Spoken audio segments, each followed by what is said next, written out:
It was Sunday, July 26, 2015, in Santa Cruz, California.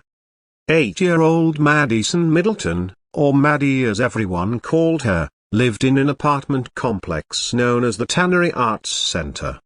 It was a friendly neighborhood with lots of artists, families, and children. That day, Maddie was riding her white Razor scooter around the courtyard, just like always. She waved at neighbors, talked to other kids, and smiled like only kids do. At around 5 p.m., she vanished. Her scooter was later found lying on the ground alone near the entrance of a storage room. No sign of a struggle. No sound. No witnesses. Just silence. Maddie's mum called her for dinner, a broken bar, no answer. Neighbors began searching. Soon, police were called.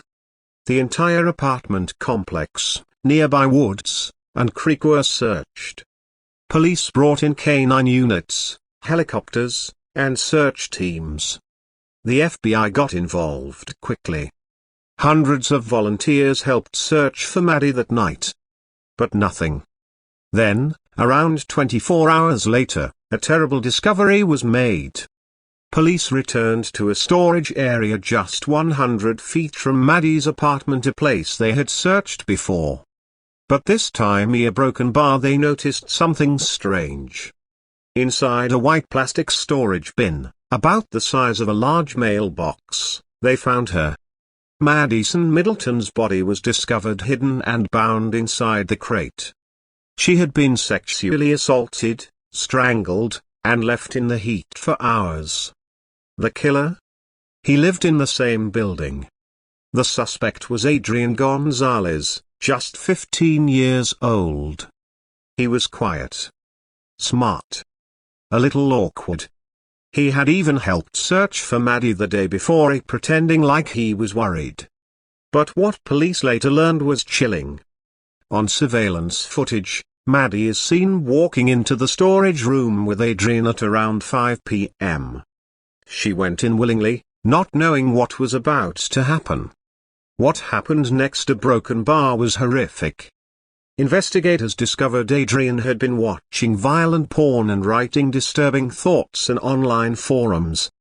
On his phone, they found videos of him describing fantasies of killing someone. It wasn't random.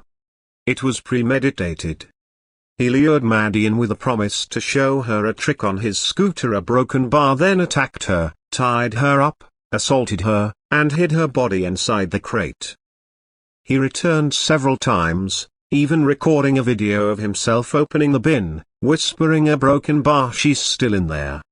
Here's where the story takes a turn. Before her death, Maddie, though terrified, fought back.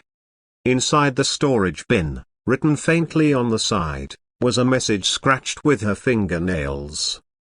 "Mommy, I love you." That small act, a broken bar, proved one thing: Maddie was aware. She tried to communicate. She didn't give up until the very end. This would later become a symbol of courage and lead to more pressure on the legal system to pursue adult charges against violent teens. Because Adrian was only 15, a debate began. Should he be tried as a juvenile broken bar or as an adult?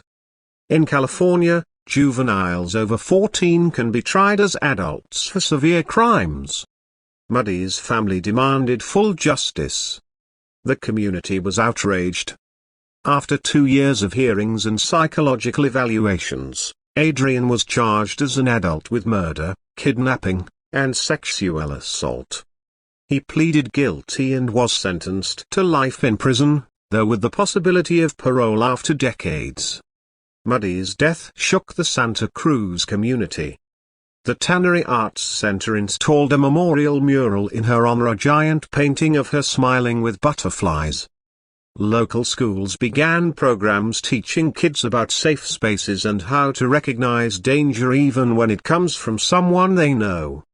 Maddie's mother became an advocate for stricter background checks in housing for families with children. But what truly moved people was how an 8-year-old girl, trapped and alone, still found the strength to say goodbye a broken bar with love. This case left everyone asking, how can evil hide behind a child's face? Why didn't anyone notice? And how many others have stories we never hear? But more than fear, this story teaches courage. Because even in her final moments, Madyson didn't give in to darkness. She chose to leave a message of love.